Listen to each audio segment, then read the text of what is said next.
Malam ini Timur Tengah berubah selamanya ketika 3 skuadron jet tempur F-16I Israel menjatuhkan lebih dari 40 bom berpemandu laser ke kamp pengungsi Gaza, menewaskan sedikitnya 620 warga sipil. Serangan brutal ini memicu tanggapan kilat dari Moskow dan Teheran, yang menandatangani fakta militer darurat, mengerahkan 12 rudal hipersonik Kinzhal, serta 200 drone kamikaze ke basis-basis udara Israel dalam waktu 6 jam. Dalam hitungan jam, aliansi militer antara Federasi Rusia dan Republik Islam Iran melancarkan operasi serangan gabungan terbesar dalam sejarah kawasan. Sebanyak 320 rudal hipersonik Kinzhal dan Zircon ditembakkan dari kapal perang Rusia di Mediterania disertai 800 drone kamikaze Shahed, 136 milik Iran. Target utama adalah 27 instalasi strategis militer dan industri Israel dalam waktu 40 menit, 73% dari sistem pertahanan Iron Dome, David Sling, dan Arrow lumpuh total. Sebanyak 112 rudal menembus lapisan pertahanan Tel Aviv, sementara 48 rudal lainnya menghantam pangkalan udara Ramat David dan Nevatim. Radar Israel hanya mampu mendeteksi 30% dari serangan masuk, sisanya melesat dengan kecepatan Mach 9. Operator pertahanan kehilangan kontak selama 17 menit pertama, menyebabkan koordinasi komando terhenti. Serangan ini berlangsung 65 menit penuh sebelum seluruh wilayah Israel gelap gulita. Laporan awal yang bocor dari layanan darurat Israel menunjukkan bahwa skala kerusakan yang ditimbulkan dalam serangan balasan gabungan Rusia-Iran telah melampaui segala perkiraan. Lebih dari 3.000 personel militer Israel tewas di puluhan pangkalan yang dihantam rudal hipersonik dan balistik. Di antara korban tercatat sekitar 480 perwira komando tinggi hilang kontak, mengakibatkan rantai komando angkatan bersenjata terputus. Pusat logistik militer di Beersheva dan 2 depo amunisi di Ashdod hancur dalam ledakan beruntun selama 7 menit. Rudal Fatah, 110 Iran dan Zircon Rusia menghantam fasilitas dengan presisi kurang dari 2 meter. Kerusakan jaringan komunikasi menyebabkan 5 pusat komando regional terisolasi sepenuhnya. Bandara militer Ramon di Negev ditutup karena landasan sepanjang 3.200 meter terbelah oleh gelombang kejut. Selain kerugian militer, 2 zona industri besar di Tel Aviv dan Herzliya terbakar selama 6 jam, menghancurkan lebih dari 150 pabrik dan gudang logistik. Kebakaran ini memicu ledakan sekunder yang mengguncang area dalam radius 4 km. Pemerintah Israel melaporkan kerugian material mencapai setara dengan 28 miliar dolar dalam 12 jam pertama. Krisis ini memaksa Kabinet Perang Israel mengaktifkan protokol darurat tingkat merah yang hanya pernah digunakan sekali selama Perang Yom Kippur. Namun, tak ada respons terkoordinasi karena pusat komunikasi strategis di Kiryat Malachi telah lumpuh.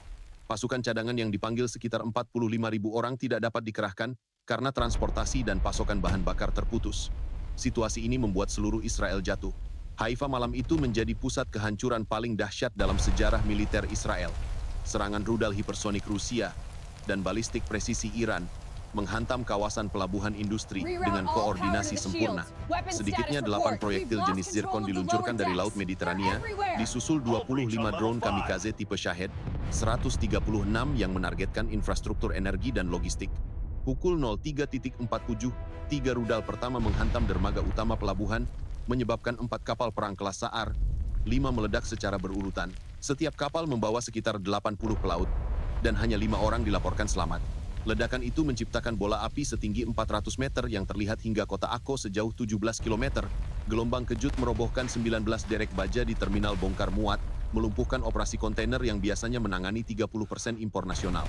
Sementara itu, 7 rudal Fatah, 110 menghantam kompleks petrokimia Timur Haifa, tempat berdirinya tangki penyimpanan amonia, berkapasitas 12.000 ton. 2 tangki pertama meledak pada pukul 03.58. Diikuti 1 tangki tambahan 10 menit kemudian. Suhu di lokasi mencapai 3.200 derajat Celcius, cukup untuk melelehkan pipa baja dan membakar fasilitas penyulingan bahan kimia seluas 48 hektar. Dalam waktu kurang dari 20 menit, jaringan listrik pelabuhan terputus dan komunikasi radio militer hilang total. Sekitar 1.500 personel Angkatan Laut dan pekerja sipil dilaporkan tewas di tempat, sementara 3.800 lainnya mengalami luka bakar dan keracunan amonia. Awan gas berwarna kuning kehitaman terbentuk di atas kota, menyebar hingga radius 11 km. Dalam waktu 15 menit, 60% penduduk Haifa kehilangan aliran udara bersih. Rumah sakit Rambam yang memiliki kapasitas 900 tempat tidur kolaps setelah generator cadangan meledak. Sedikitnya 2.000 pasien darurat menumpuk di lorong tanpa ventilasi. Pemerintah setempat memerintahkan evakuasi massal pada pukul 05.15, namun hanya sekitar 40.000 warga yang berhasil keluar dari total 280.000 penduduk. Jalur darat menuju selatan tertutup puing-puing. Sementara jembatan utama Highway 22 ambruk sepanjang 230 meter. Api baru dapat dikendalikan setelah 7 jam dengan bantuan 46 unit pemadam kebakaran dari wilayah Galilea.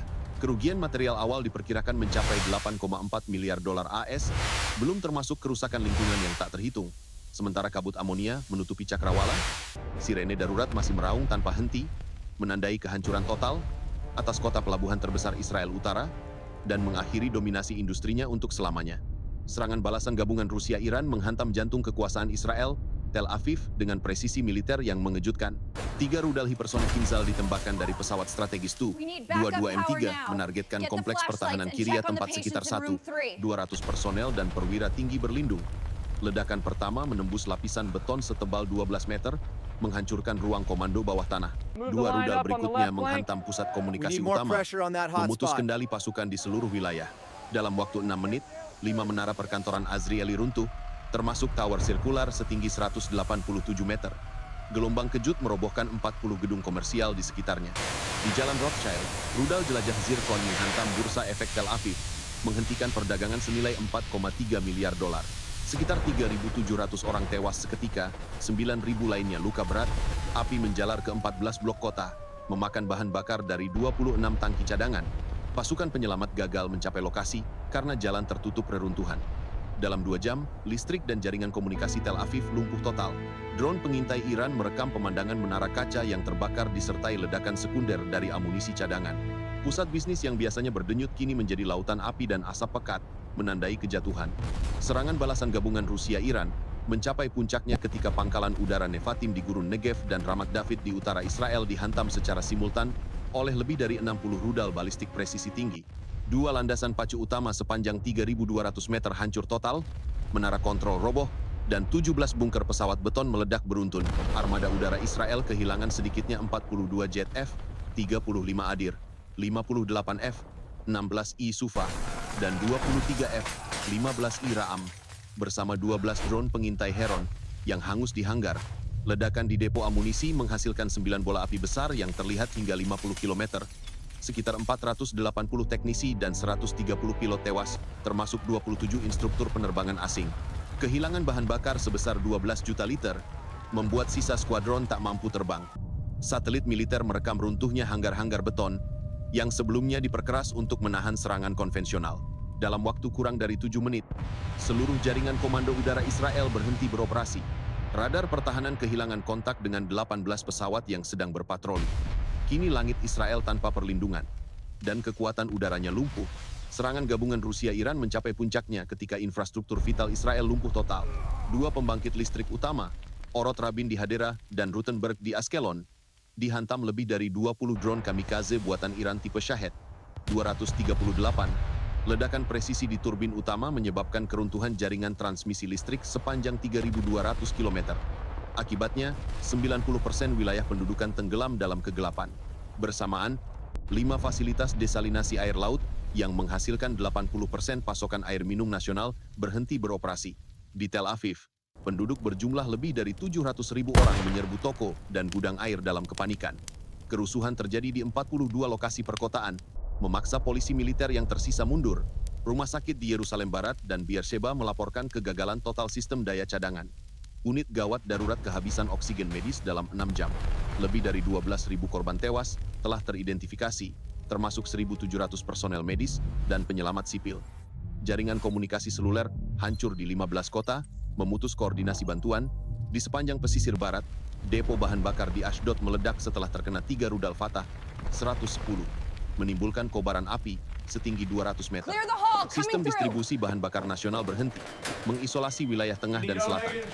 Di wilayah Negev, generator darurat tentara hanya mampu menyuplai listrik selama 2 jam sebelum kehabisan solar. Ribuan kendaraan militer dan ambulans berhenti di jalan raya. Kekacauan meningkat ketika gudang logistik nasional di Lod diserang ulang oleh 8 drone kecil tak dikenal, membakar persediaan pangan selama 1 bulan. Pemerintah darurat yang dibentuk hanya bertahan 2 jam sebelum komunikasi satelit terputus. Hingga pukul 23 malam, seluruh jaringan energi, air, dan transportasi Israel lumpuh. Kota-kota gelap tanpa sinyal radio, televisi, maupun internet. Gelombang pengungsi internal meluas hingga sejauh 60 km ke barat menuju pantai Haifa yang telah hancur. Serangan beruntun ini bukan hanya menghancurkan infrastruktur, melainkan juga menghancurkan struktur sosial, ekonomi, dan psikologis seluruh entitas pendudukan Israel. Dunia menyaksikan kehancuran total entitas pendudukan Israel setelah serangan gabungan Rusia-Iran menghantam seluruh pilar militernya. Dalam 12 jam, sistem komando pertahanan negara itu lenyap, meninggalkan kekosongan kepemimpinan yang belum pernah terjadi. Lebih dari 12.000 prajurit dan warga sipil tewas, sementara 38.000 lainnya terluka berat.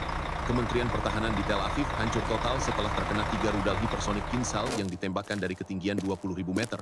Pangkalan udara Nevatim dan Ramat David kehilangan 87 pesawat tempur aktif bersamaan dengan 460 teknisi yang terbunuh saat berusaha mengisi bahan bakar.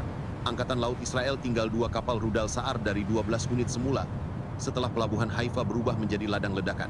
Di Yerusalem Barat, 7 markas polisi dan 14 kantor administrasi lumpuh karena pemadaman listrik yang meluas. 2 pembangkit listrik utama, Orot Rabin dan Gutenberg, berhenti beroperasi setelah 62 drone kamikaze Iran menghantam turbin-turbin utama. Akibatnya, 9,1 juta penduduk kehilangan pasokan listrik dan air minum. Rumah sakit di Tel Aviv hanya mampu menangani 15% pasien kritis karena kekurangan obat dan tenaga medis. Bandara Ben Gurion ditutup setelah landasan pacu sepanjang 320 meter retak akibat 2 rudal zirkon. Sebanyak 27 pesawat komersial terbakar di Apron, mengakhiri semua penerbangan sipil. Di jalan-jalan kota, 1.800 kendaraan lapis baja dikerahkan untuk menahan kerusuhan dan penjarahan yang meluas. Namun, pasokan bahan bakar tersisa hanya cukup untuk 2 hari. Pemerintah Israel kehilangan komunikasi setelah 47 menara satelit hancur, memutus semua jaringan komando. Perdana Menteri dilaporkan bersembunyi di bunker bawah tanah 60 meter di Gurun Negev. Sementara itu, Amerika Serikat mengeluarkan pernyataan resmi melalui Gedung Putih, menyebut serangan tersebut sebagai aksi biadab yang tidak beralasan. Washington memerintahkan armada laut kelima yang berisi 34 kapal perang menuju Laut Tengah, namun tidak ada intervensi langsung. Beijing justru menyerukan gencatan senjata dan menegaskan bahwa akar konflik adalah pendudukan ilegal atas tanah Palestina. Di negara-negara Global South, 53 ibu kota melaporkan perayaan massal, termasuk di Jakarta, Ankara, dan Islamabad, di mana ribuan orang turun ke jalan membawa bendera Palestina. Mereka menyebut kehancuran Israel sebagai hari pembalasan ilahi. Dunia kini menghadapi ketegangan baru. 17 negara Eropa memanggil duta besar Rusia, sedangkan Iran memperingatkan bahwa setiap serangan balasan akan dihadapi dengan respons strategis instan. Timur Tengah tidak akan pernah sama lagi.